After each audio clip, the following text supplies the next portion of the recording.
Okay, let's talk about the yellow star. Let's talk about the yellow brick road. Yet let's talk about everything about shop. I am super excited because Candy Shaw has been a great mentor, a good friend.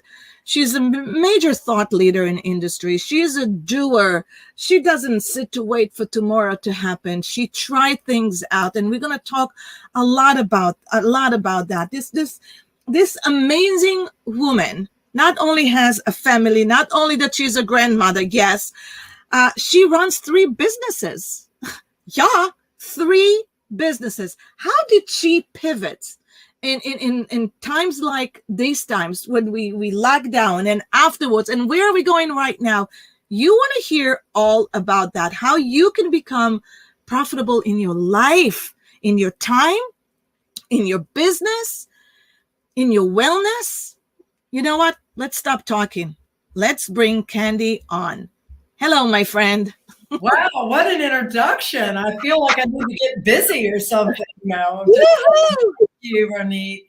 And I've learned a lot. Such a pleasure getting to know you. I always sort of stalked you from afar. And when you first called me about the interview 11 months ago, we just hit it off instantly. And I've really enjoyed getting to know you better and being your friend and sharing ideas. I think it goes without saying that everything that you bring to this for America's Beauty is just things that stylists need to hear and be encouraged every day. And I just love your positivity and how you punch the positivity and how you bring this to your listeners.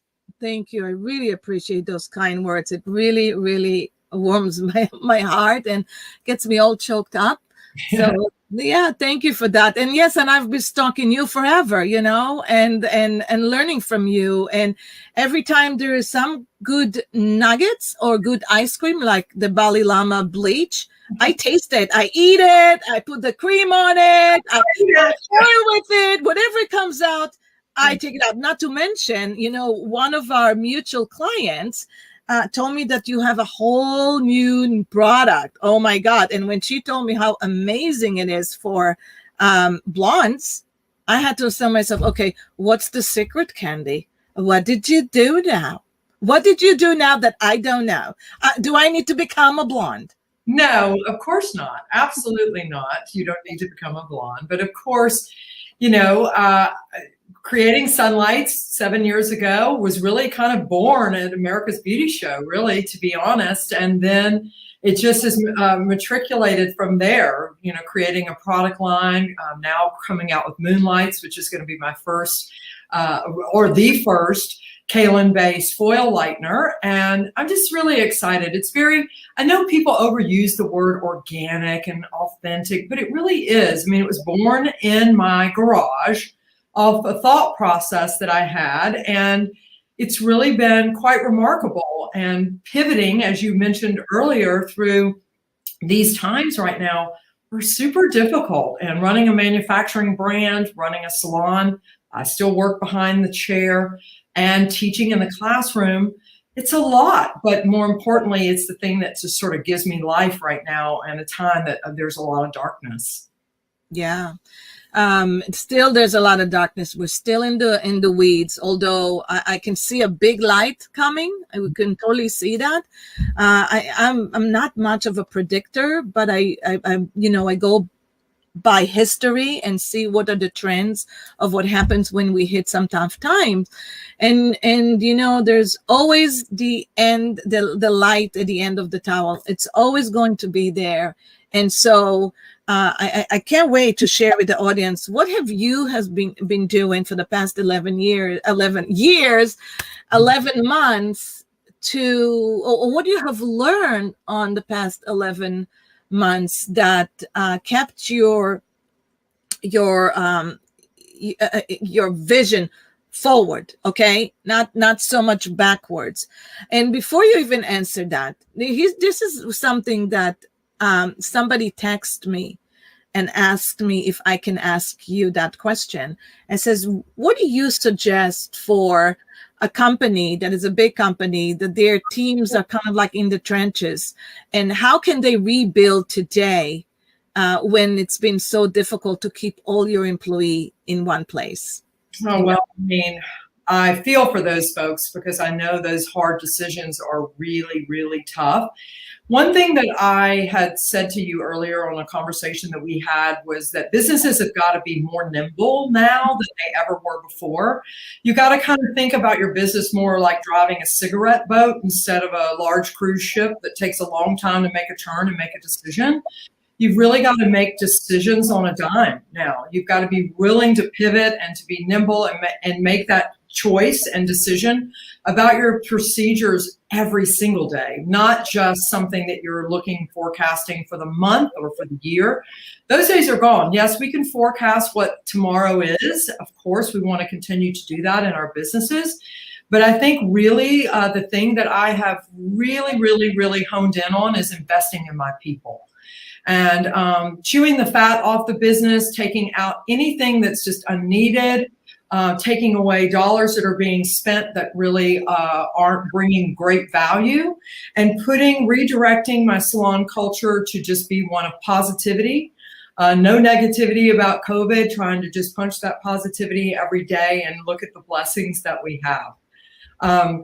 But I think that in this process, we're holding on really tight. Everybody is just holding on for dear life, but we can't focus on the past. We really have to look through the windshield and not the rear view mirror. We must focus on that future. Sam Villa said it best to me one time when he was doing a leading lady event, and he said, "Don't dial up the past. It has nothing new to say." And I said, you know what? That is such a great line, Sam. I really love that. I'm going to use that again because it's true. The past has nothing new to say. So quit focusing on it, quit making it the topic of every conversation, of every meeting that you have, and just focus on the day-to-day, how to be nimble, how to make great decisions based on that, how to sort of chew that fat out of your business so that you can thrive and survive. I love that. And, by the way, I love the word nimble. I had to look it up because, I use the word nibble. I mean, nibble sounded pretty good. You got to be nibble. You got to nibble. You got to nibble a little bit every day. I mean, what's wrong with that? Well, I nibble, but it was your accent. It was so funny. I kept saying nimble, and you were like, nibble. Okay, nibble. Nibble. It's a good thing that only the word nibble came out because it came out something different. But yeah, it's like it's a Ronit language. You know how that can come out. But what I listened to you right now, you said something that is very profound, really profound. You said you have to make decision quickly. You have to make decision quickly. You agree with me that there's nothing more powerful in your life to have the skill of making decision. It just brings you such a tremendous amount of power. However, so many people take the longest time to make a decision. And I feel like making a decision is an art. It's a skill. Mm-hmm. How do you learn? How do you learn how to make quick decisions, Candy? Well, I think, first of all, you've got to get away from the fear of failing. For me, fear of failing means you didn't try. I mean, Wayne Gretzky said it best. I miss all the shots I don't take. I've always been a risk taker. I have a learning disability, so it's just been the way I've been programmed. And look, Ronit, some of the best decisions I ever made were the ones I didn't. So keep in mind, quick decision making doesn't mean that you're always doing something. It might mean that you're making a decision about not doing something. Mm-hmm. And you have to be willing to sort of stand up and say, hey, it's okay to not do that. It's because I've made that decision doesn't mean it's right. My dad always told me something too that I think is really profound. And he said, right decisions aren't always popular. And popular decisions aren't not always right. And so I have to be willing to fall, and I have to be willing to make those decisions for the betterment of my company. And I think social media adds an extra layer to that because we're afraid to not be like everyone else and go with the pack. And sometimes I would say to a salon owner out there, look, make a decision what's best for your company. Just because your neighbor didn't do it or your friend doesn't do it or your employee doesn't necessarily believe in it, that doesn't make you a bad leader. What makes you a good leader is to be able to know that you stick behind your word and and to apologize if you've certainly made a mistake. And certainly I've made plenty. I don't have all the answers, but what I do know is I'm willing to take that risk. Right. And speaking about decision making, you had some pretty tough decisions to make in the past few months, but you also had to make a decisions of how you're going to be pivoting. What are you going to, and how nimble you're going to you're going to take your business? Where is the flexibility zone? What decision that you made that you felt were the wrong decision and it really hurt you, or you learned from it a lot? And I want to share with the world that Candy is human, even though we all know how crazy busy she is and how she applies herself in every which way. But we all make mistakes and we all are hurting. What were this year? Was there any mistake that you felt like you learned so much from that you would not be doing again or would not recommending to do? Well, I can't think of one single big mistake that I made. It was probably a lot of little things that added up into something bigger. I know that's probably not the answer you're looking for, but I'll tell you one thing I really did right. And that was I waited to open my business in the very beginning because Georgia was the first to open their businesses. And I wanted to make sure my people were safe and that we were putting health over highlight. We were putting our health over highlights, So that was a really good decision that I made. I think that some things that I might have changed now that I know more, certainly there's tons of things that I would have said, oh, we didn't really have to do that. I think we put a little too much emphasis on that. There's definitely some things there, but I will tell you that I worked harder during quarantine than I've ever worked in my life. I mean, I was fighting for my people every step of the way because I did not want to let go any of my staff members. I didn't care how I had to carry the business. I was going to carry it. And I had a war chest to do it because I was smart. I've been smart with my money. And I did not want to have to be that person to put somebody out to pasture. But I tell you one thing, there were some people out there that work for me that put me out to pasture. And things that are really hard lessons that you learn as a business owner that you just have to get up and onward and upward. And that change is inevitable. It's inevitable and it's going to happen. The shiny new thing comes along. People think it's time to change. COVID really redirected energy. I was managing mental health more than I've ever managed it in my life. And I learned a lot of hard lessons in that. But I think now I'm stronger in understanding where my investment in people lies. Love it. And I think understanding also just what makes me happy is important. And money is not a motivator for me. It never has been. Yeah. And I love that you're saying that because I think if you run your company based on wellness, knowing how to show up every day well, how to take care of yourself. I think this is a huge lesson everybody have learned this year.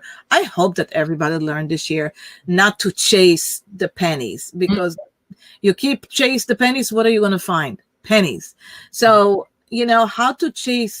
how to build wealth, how to build wellness in your company. And I think if anything we have learned from my greatest teacher this year is maybe how to be what you said along our first time, how to be kind, how to be passionate, and how to have empathy and compassion. I think that's, you came up with that first lesson right in the get-go. Ability is really, really hard because we paint this picture on social media, that everything is so beautiful and everything is bullshit, and for me, being vulnerable with my people and showing myself crying and showing myself scared and showing myself, with, just what do I do next? I think it was a really pivotal point in my leadership. I often said too during COVID that nobody, they don't think they need leadership until they do, right? Everybody, we've had such an entrepreneurial spirit that's been running rampant through our industry. Everybody wants to be an entrepreneur. They want to be their own boss. They want to be all these things. Well, that's great until the shit hits the fan and you don't have the ability to stand because you don't have a script. You don't have a game plan. You don't have a great profit and business plan and journey to go on for your business. You're just kind of living paycheck to paycheck. And so for me, I think being vulnerable really taught me a lot about myself. And I think it really brought me a lot closer to the people that work along with me in our company. Mm-hmm. Mm-hmm. Finding your true, I think finding who really believe in the company is in hard time, and that's the one thing that you said something like, if they leave, don't give in or give up. It's a simple math equation, and this is your quote, 6 to 7 visits a year. If you can get 3, then they will likely to stay. What does that mean? And of course, when you're putting the economics behind, you have a power in you. You have the power of leveraging knowing your economics in your company. How does that played this past 11 months in your company? Well, first I want to go on record saying that, as a salon owner, we of course always want what's best for our people. And, we do understand that things do shift, as we said, things do pivot, things are nimble, and sometimes people do leave. And, for a long, long time, I was that kind of person that took it personal, thought I'd done something wrong. Oh my gosh, what could I do better? I decided that I was not going to lead with that fear anymore. That what I was going to do is I was going to fight the economics of it, because I'm in the business of profitability. I don't think anybody goes into this industry saying, you know what, I think it'd just be fun to cut hair and color hair. I don't care if I don't make any money because I'm just doing what I love. Wrong. You go into business to be profitable. You put your butt on the line. You sign that lease. You are a risk taker, whether you're an independent contractor or work in a salon as big as my 50-chair salon. You put the owner, whoever that may be, has put their butt on the line for you. They are the ones that take the risk. They are the ones that pay the bills. They're the ones that fix it when it's broken. On and on and on. And I don't mean to sound cynical, but the reality is you are taking that risk. So for me, instead of getting my emotional piece so wrapped up in the feeling of disappointment, I decided that I was going to really put together the project to fight for those guests. Our reputation matters. We have been in the same location for 40 years. My father started it. We work really hard on incredible training. Our people are taught French cutting and balayage, obviously foiling, and all kinds of curriculum and techniques and things within our salon, so that we have an even consistency within our salon. So what makes someone think that it's okay that you just leave and someone's just going to leave with them because they like your personality? Well, guess what? COVID really has changed that, because now economics play a greater role in anything we're doing. People are more unemployed. Their family members are unemployed. Their children are getting homeschooled. They're seeing the world differently. They're spending more time on Amazon than they are in the mall. They're doing things differently. So for me, the simple math equation that you just alluded to was, if a guest visits you 6 to 7 times a year, and that's her FOV, which is her frequency of visit, the statistics say that if a guest comes to your salon 3 times, then they're likely to stay. So, well, Candy, if a guest comes 3 times and they're likely to stay and someone leaves, then possibly what you can do is give a incentive for that guest to stay at your business, and hope that you can ratchet that incentive up. So by the third visit, you've put your money where your mouth is. And, and really for me, fighting that economically makes that decision making of, do I really want to leave what I am already comfortable with, especially if she trains for people all the same and they already have my formulations. We all know that happens. But the reality is it's just really easy for someone to come to my business, into my salon, build a great clientele on my name and my reputation, and then walk it out the door and down the street. That's not really fair. And so for me, I want to fight economically for those guests who I feel I've had a big part in vetting. Absolutely. And so true of what you're saying. When you know your numbers, when you run your business based on understanding economically what you can afford, and you give it all in, everything you have, you give it all in because this is the business that you work so hard for. You have the advantage of knowing what you can afford, as in how to incentivize people to stay. And it's a strong card that we have. So how you did it, Candy, I think that's brilliant. With the same love and dedication and you have for your company, you also do the same thing for your student in your second company, in your teaching in your academy. Right from the get-go, your thought was, how can I help you make most of the time that you are standing behind the chair? And that's where French cutting comes in. And that's where how to balayage and how to do things within the amount of time that can get you the most return investment on your time. Candy, tell me about it, because to me, you speak in my language now, okay? We're talking about numbers. We're talking about money. Tell me. We're being nibble. We're talking about nibbles. So that's a lot of nibbles, little nibbles, big mills. I got the most beautiful message from a student of mine, Luis. One morning I woke up to this message of gratitude that he said, "Thank you so much for saving my business."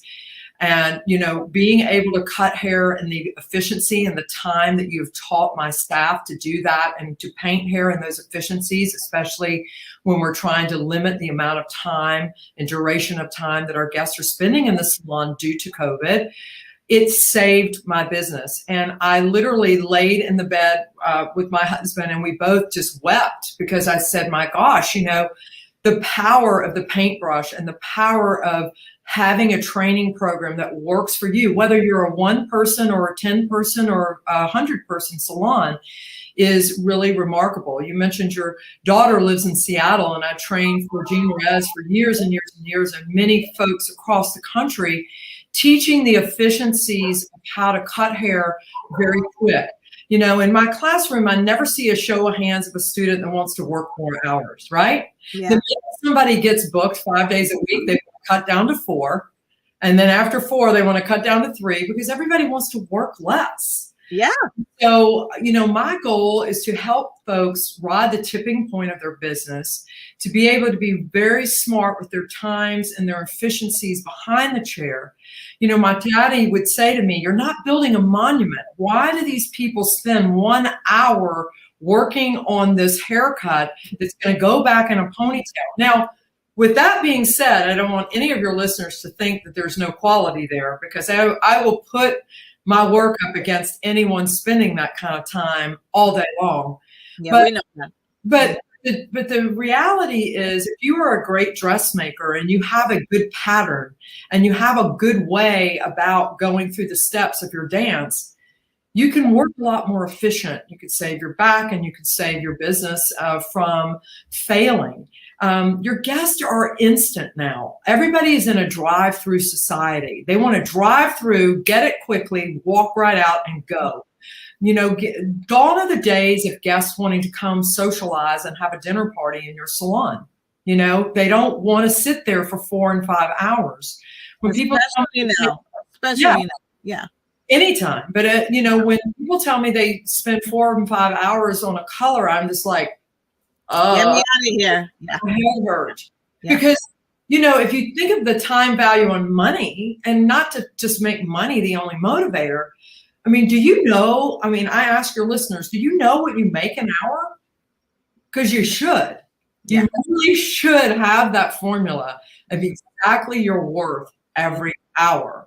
So that you think about that before you take off early and come in late, because that's to your bottom line, And so for me, I just, my academy in Atlanta, I've been teaching French cutting for over 25 years, and it's just an easy, foolproof, safe, efficient way of approaching hair. And then, of course, the power of the paintbrush balayage is, I paint hair in a tenth of the time that I foil hair.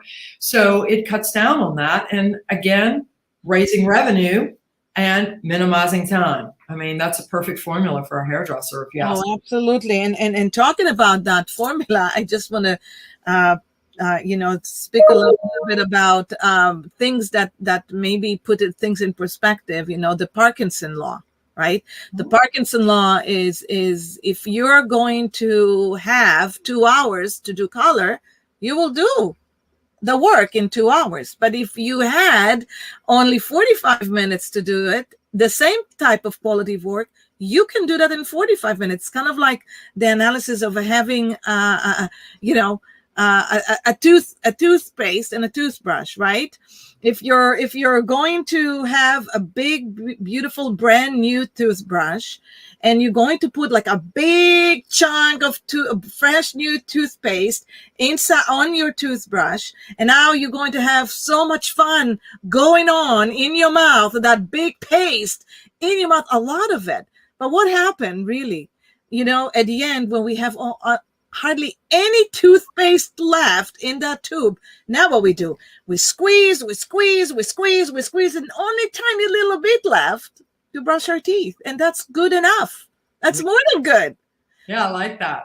I'm going to steal that one from you. You take it. I stole it too. It's not mine originally. But, it's Mike McElwitz. It's the profit first concept. If you have a big plate to eat, you eat big. If you have small, you'll eat small. So it's a really kind of like, so how can we be more efficient? Well, you're living in an Airstream, for God's sake. To us right now. And if there's anything I got out of COVID, is how little I need. I mean, I haven't bought one new piece of clothing in 11 months since I spoke to you last. I just feel like I don't need it. It's just not important to me anymore. What's important to me is selling happiness for a living. What's important to me is seeing a young stylist come and shake their new car keys at me and say, I just bought a new car, or my husband and I are buying a new house, or those are the things that really ramp me up nowadays. And I know our grandparents and parents always said that, and it sounds really cliche, but the older you get, the more you realize that stuff is so not important. Yeah. And I tell my 19-year-old daughter all the time, honey, what you're crying about today, you're going to be laughing about tomorrow. Because trust me, it doesn't matter. It doesn't matter. Pressures are there. The pressures to perform are there. And they're there all across everything in our life. And COVID really put a stop on that. And I think there's a silver lining in it. I truly do. I feel that I'm going to run a better company than I've ever run before. Yes. I feel like what's important, we just had a huge salon meeting recently, our all company meeting where we award and give all this stuff. And, it would be normal, well, not normal, but natural, I guess is the word I need to use, for an owner to say, we're going to cut back on that.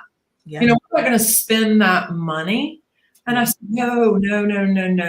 That's the money we need to spend. Yes. So we need to spend money investing in our people, because what gets rewarded gets repeated.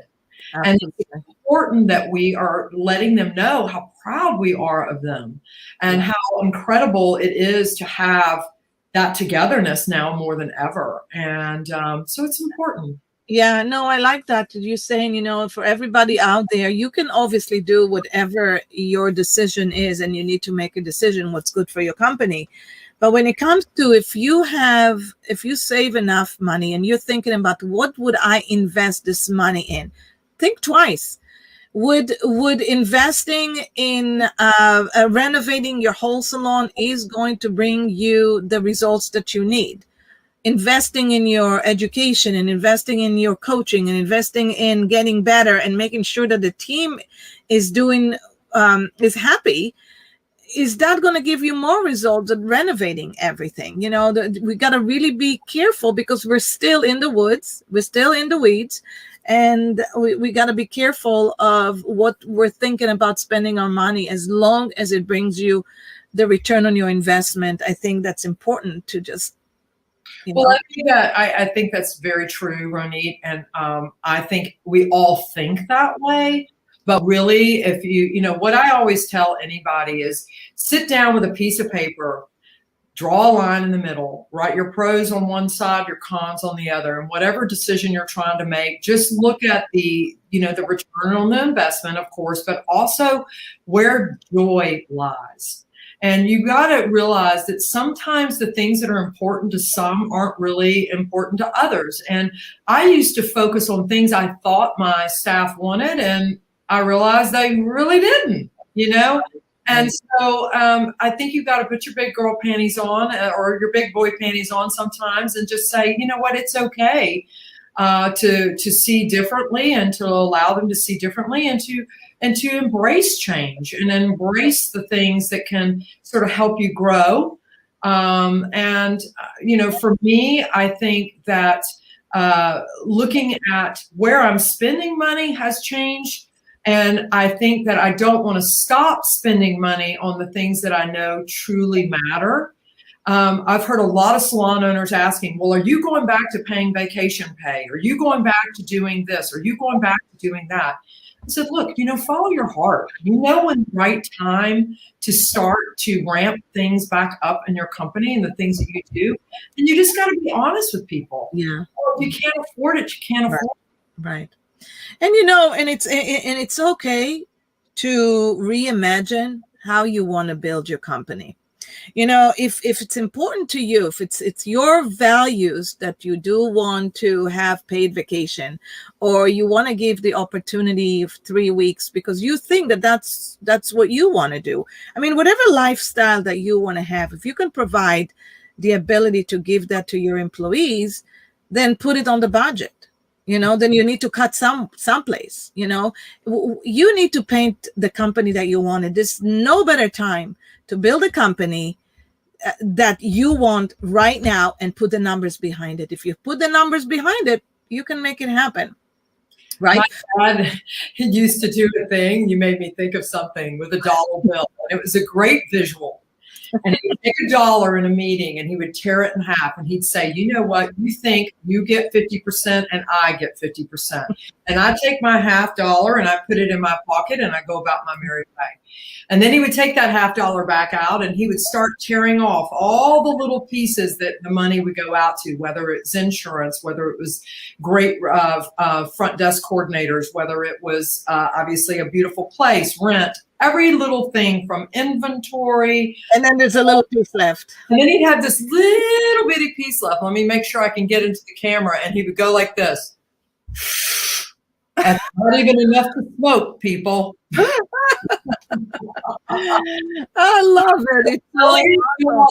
And somebody told you would make a 2% or 3% return on that investment, they tell you were batshit crazy for opening a business, because people think that, oh, salon ownership is just so profitable, but really, you have to be very careful about where you spend your money. It's not like a typical run business, buy it for this, sell it for that.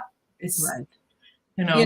Managing your money is definitely a bliss. Talking about managing your money and talking about investing in the right way, you're a big believer, and I love to hear your perspective that this is the time, you said, to invest in social media like no other time in the world. That's Candy Shaw quote. And yeah, I am with you on that. How do we go about it, Candy? What do we do? Because I have to give the disclaimer that I went kicking and screaming. And trust me, when I started a brand over 7 years ago, my son, who is a wonderful, wonderful, my right arm, my left arm, my right foot, my left foot. My right hand too, and my left hand. It's all going in there, James. It's all there. Yeah. But my son, he said, "Mom, you've got to." I said, "I'm too old for that. I'm too old for that. I don't do that. You young kids, you millennials, y'all do that." He said, "Mom, you have to." Well, here we are, fast forward 7 years, 8 years later. And I built a brand on social media. And I say that with all respect to everyone, that you don't have to be really good at it. You just have to participate. And that's what I tell my student in the classroom. You don't have to be the best. You're not going to be one of these people that oh my gosh, I'm an influencer. I don't even have half of the things that some of my buddies out there have.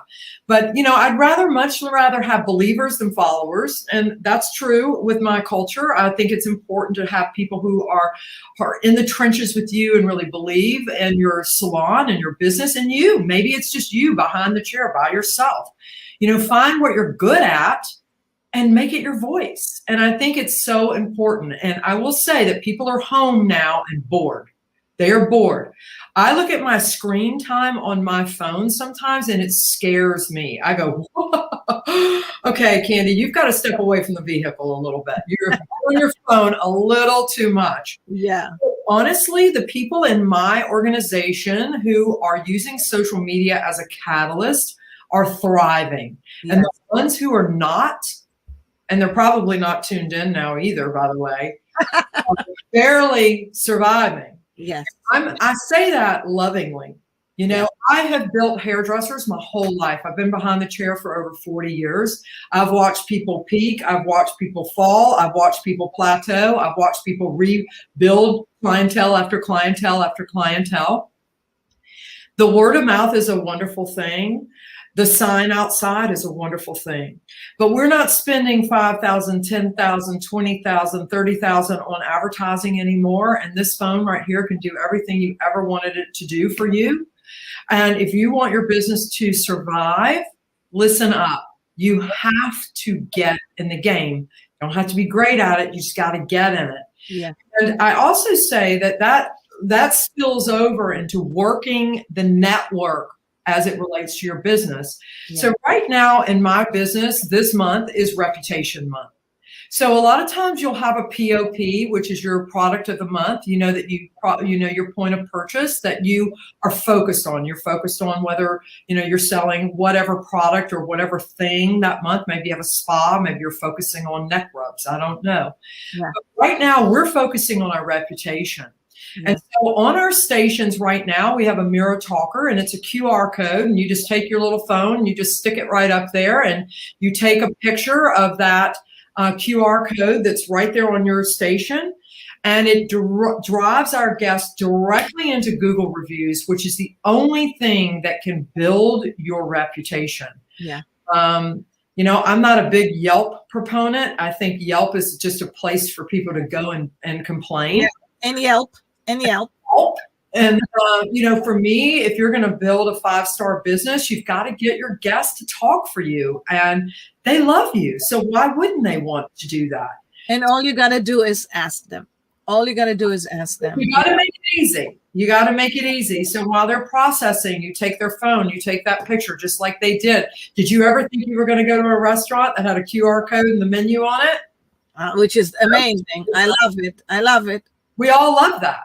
Right? Yeah. I took that idea of, hey, listen, by the way, QR codes are not new for anybody out there. I used to build QR codes 7 years ago with my brand. They came back. They were like, no, I mean, I would build video behind QR codes. If this is the way you paint hair, this is the way you cut hair. Nobody ever watched it.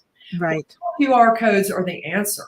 And if you are smart, it's easy to build. You can put a video to it, or you can link it to something, and you can link that right directly to your business, and you can really build your reputation. And I got news for you. When the ladies at home and bored, I'm bored in the house, and men in the house bored, bored in the house, men in the house bored, right? They're all TikToking. Yeah. All you can do is Google search best haircut in Atlanta, best highlight in Atlanta, best hairdresser in Atlanta. And guess what? Your reviews are going to start to populate. And there you are, that great advertising for your business. I love it. I love it. And for everybody out there that we all know that the capacity right now of taking clients is not where it used to be. So you have a lot of time on your hand. And while you're at work, this is no better time to start a YouTube community channel. One of our clients started a show right in her salon. Actually, she's from Atlanta, and she has her whole team do once a week an episode on YouTube. And Wow. that's how they communicate with their audience and draw a new audience. I think it's brilliant. I really do think it's such an opportunity to come alive, to come and talk to your clients and bring them back. I tell you the truth, Candy, I do get sick and bored of looking at the same type of pictures of hair that everybody puts. What is so different about same back hair? You never saw the face. I'm so sick of it. It's like hair up, maybe a couple of fingers. Yeah, exactly. That couple of fingers showing. You know what? No. Come to life. Speak about it. Have some quotes. Have something that shows who you are, so you can attract the right people to your salon. Mm-hmm. It's your heart and soul. It's your heartbeat. And everybody's got one. Every salon has got one. Just get out there and go for it. Video is king right now. I love the fact that this person started a YouTube video. Video is king. People are bored. I'm with you. I mean, sometimes I want to post on Facebook, I hate you, because it's so laboriously boring. I mean, really, come on. The thing I love to look at are, the dogs. I'm just like, give me in every group of dogs. Give me cute babies and dogs, because I'm so tired of seeing the back of somebody's hair with a beach wave. I'm over it. We are all over it. Show me something that's going to help me.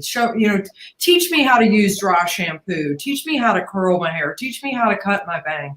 Teach me all those kinds of things, because what you're attracting, and I think that, you need to attract the butts in the chair, not try to get in the game with all of your friends that are doing the same thing. I mean, to have a group of entrepreneurs following your social media is great if you're a teacher and sell a product like Candy.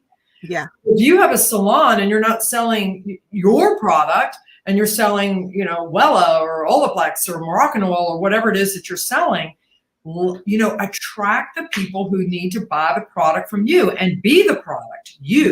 Yeah, exactly. Don't advertise too much that company, but advertise your company that is using that product, because what it does, speak, maybe come live and you're very well known about being the Bali Lama, right? You're very well known about having French cutting. You very well know about, having a different style of balayaging. You have your yellow. Okay, guys, it works. It really, really, really does work. Pick up the right colors. Pick up the right messages. Niche yourself a little bit. Maybe become, specializing in, texture hair. Right? We had a friend last week here that was talking all about texture hair, maybe curly hair. But start speaking about why your salon on your chair is so great about doing what. And then you will attract the people who wants to pay for that. But it's even, I think that's wonderful, Ronit, but it's even beyond that. Maybe your salon culture is helping the community. Maybe what you're good at is helping there's a lot of things you can do. I mean, I hate excuses. When somebody starts an email with me and says, oh, I'm sorry, I've been busy, I just want to go, like, no one's busy. I mean, come on. What is that? I don't like that. Quit telling me you're busy. We're all busy. Okay, Yeah. so fun. We're busy. Yeah. So just find something that helps you to keep your people engaged. It's all it is. I mean, that's what they call analytics. Yes. Engagement. It's just engagement. Just stay engaged. That's all. Yeah, no, I like that. I think it's so important. You have to do things that are different, show yourself more, which I think it's so important right now. So what's a consistent way to build your brand, to build engagement? What do you think? I think that's a clear message, like for instance, my own personal brand, if you'll notice, like Facebook, it's just Candy Shaw. So it's just me. So it's my life. So I decided I had to make a decision a long time ago when I was building a brand to let Instagram be my Bali Lama, my platform for painting and cutting hair. And I don't put a lot of my personal life on there. I trickle it through, but I don't put as much. Whereas my Facebook, I do a little of both, but more of my personal life. So every Sunday I post a quote. Happy Sunday. I tell people something positive. I love them, by the way. I'm on that quote every week. Thank you. And so that's something that, I made a decision to do. So the consistency, I think, is, and you can't be all things to all people. It's okay. It's okay that I'm not, I have a lot of incredible mentors and coaches in this industry that I really look to for how they're doing things, but I don't try to mimic them and be exactly like them. I had to get over that a long time ago, I had to get over my fear of being me, being me. I know. It's such a hard thing to do. It's so hard to lose the syndrome, that, it is. And then, it's good to learn from other people and then somehow find your voice. Mm-hmm. So hard to do. But you know what? Here's a sentence that I actually would like to maybe even finish our call today and our amazing time together. But before I'm going to say it, I really want to just commend you for always moving forward. And you may be glancing to the back sometimes, but only to smile and say goodbye. You always go forward, and it's such a great inspiration. And one of your sentences, one of your quotes, which I'm going to put it on every quote that we do all the time. And I'm going to share that in a post right here with everybody. Hold on one second. I'm going to put it. You say, redirect your salon culture and enforce constant positivity. No COVID complaining allowed. Mm-hmm. Yeah. Now, how profound is that? Oh, well, I just feel like we're so blessed and we have so much to be grateful for. I mean, 420 something thousand people have lost their lives to COVID. What are you complaining about? You have a job. Be proud of that. Be proud to be a hairdresser or salon owner or esthetician or nail tech. Be proud of that. And and you signed up for this to sell happiness for a living. And for me, it's just redirect your culture, figure out what's going wrong, what you can do better, and be willing to make those changes. And so that's really sweet of you saying that. You make me all flustered. I think I'm gonna, I've had a really big day teaching students in 2 different classrooms. It's been wonderful. It's almost past my bedtime, by the way. Yeah, it's Zoom time, and we didn't tell the crowd what we're wearing. Yeah. I always get my Zoom top, and nobody ever knows what I'm wearing the bottom, even though I have my yeah. How fun is that? How great it is. Love it. Those are very sexy. Now, I promised everybody that I'm going to tell something about Candy that nobody knows. And I'm sure that nobody knows them. And I'm going to tell you about your bra size. Relax. But I will tell everybody that Candy has curly hair like mine. Yes, I do. And no one believes it, but if you saw my son, you would so believe it. Well, actually, all of my children. Are you kidding? I don't know why I said my son, but he was tuned in earlier and he was showing you his beautiful curls. But we need to have Jameson on this show next time. Next time we're going to be a threesome. We're going to have Jameson here. Maybe we'll have the baby coming in here. I mean, seriously, we can do that. Yes, my hair is extremely curly, and I do obviously straighten my hair. And it's really funny. Somebody was really rude to me one time at a hair show. I mean, I was so floored by this. And they said, "Are you ever going to change that hairstyle of yours?" And I went, "Oh my gosh, is it that bad?" And he goes, "No, but I mean, is that it?" And I said, "You know what? Yeah. It is. I like it. It's so easy for me. It's who I am. The Blunt Bob series that I have on YouTube now, which is candid conversations and business conversations. If you want to check some of those quick 5-minute videos, you don't even have to watch me. You can just listen to me in the car. The Blunt Bob. I mean, it's just who I am. I certainly don't consider myself any Anna Wintour, but I mean, she does have a brand, and this is my brand. So yellow bangs and a bob. That's all. and it looks great. Can you imagine what it will look like if you had curly? It will be all the way up. So trust me. What are we doing? What are we doing the next couple of months? What kind of education we have for us? What are you cooking?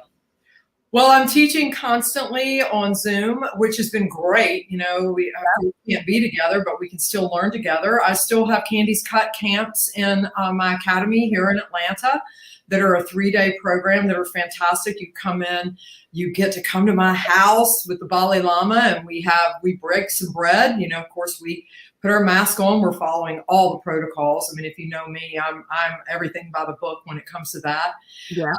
And then we are, in the classroom. So we're doing a lot of those. We've got a big one coming up in April. And of course, I've been teaching balayage courses here in my academy and anywhere and everywhere I can. I just taught 100 students in the UK, working on a big beauty school push right now, getting back in with my future professionals, my buddy Wynn Clayball, a lot of those folks out there that are, needing help. The beauty schools have suffered a lot. And, with my appointment at Beauty Changes Lives, I'm on the board there. I'm also an advisory council for the PBA. So I spend a lot of time with the PBA, with Intercoiffure, of course, one of my, near and dear to my heart, and Beauty Changes Lives. Anything that I can do to elevate people getting involved with hairdressing.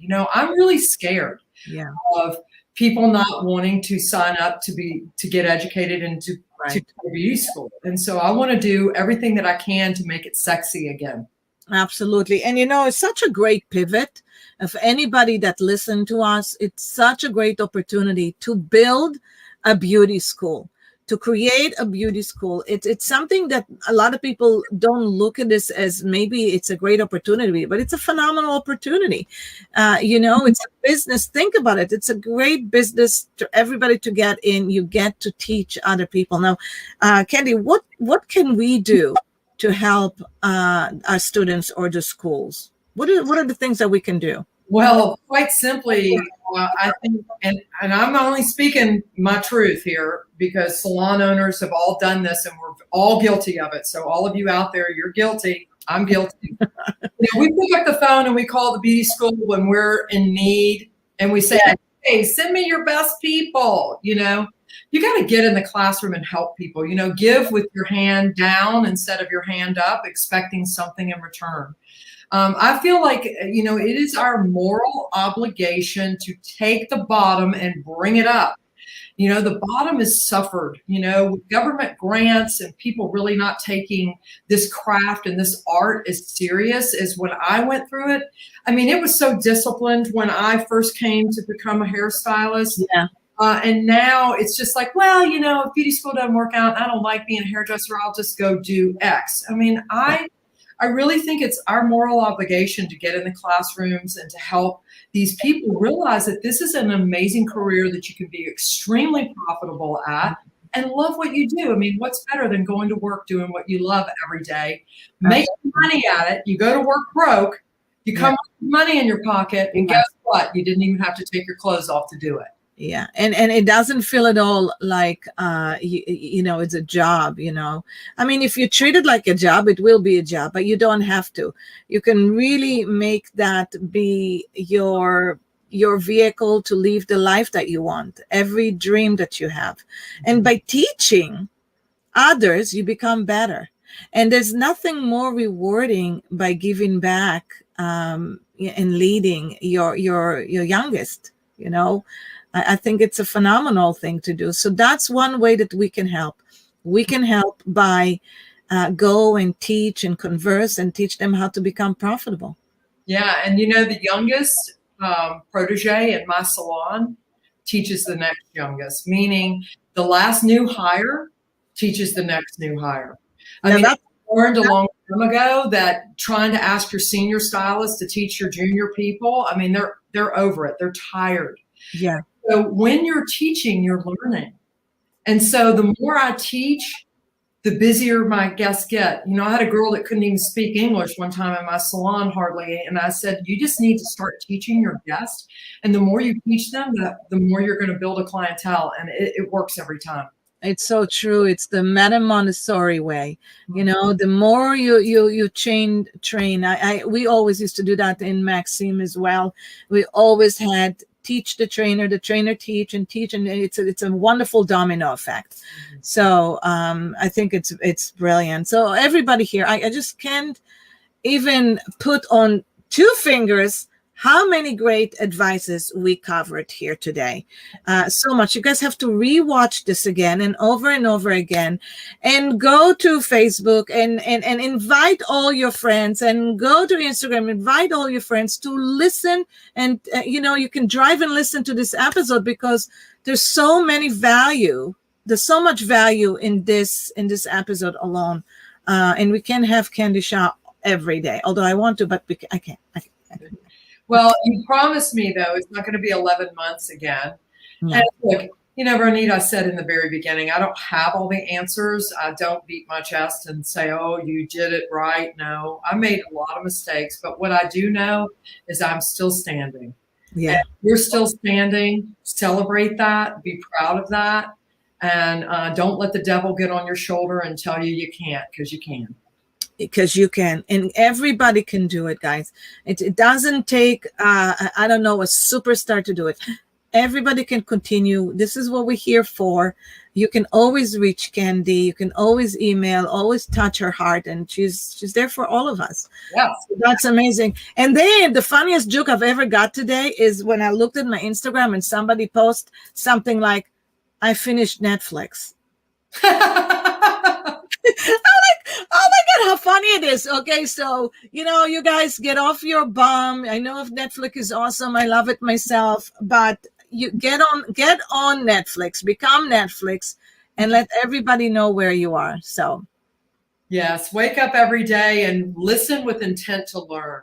If you aren't better tomorrow, if you don't take from today into tomorrow something you learned, then you're not growing. I say to my students all the time, when you're green, you'll grow. And when you think you're ripe, you will rot. And far too often we get complacent and comfortable. And I say to you right now, certainly COVID changed that, but don't get comfortable. Yeah. We cannot get comfortable. You need to be very uncomfortable right now in running your business. Absolutely. Go all in, everybody. And we talk about it, listen from all of us. Go all in, give everything you've got, do things smart, make a decision, don't procrastinate. If it doesn't work, you'll do something different. Absolutely. But right now, you gotta go all in and play all out. That's right. Well, thank you, Ronit. This has been amazing. I appreciate your time, and I appreciate you letting me just share a little bit of my, just what I do. It comes from my heart. Well, I appreciate you, Candy, and thank you always for leading the way that way. Listen, I'm going to turn off the live. Don't get off, because I want to kiss you. And but everybody else, good night. Have an awesome. Frank Gambuza is going to be next week. You're going to learn a lot about it. I love Frank. Yeah. Why don't you join us? It'll be a party. I love Frank. He's amazing. You should tune into Frank. Frank is a wealth of knowledge. I was on the board with him and the membership chairman for Intercoiffure when he was the president. And I talk to Frank every day. He runs an awesome business in Knoxville. Can't wait to share. Can't wait to share, you guys. And so, anyway, have a good night, guys. It's Monday. Tom Brady won. Who's happier than me? All right. People from Kansas City, for sure. All right. So I'll see you in 2 seconds. Candy, don't leave.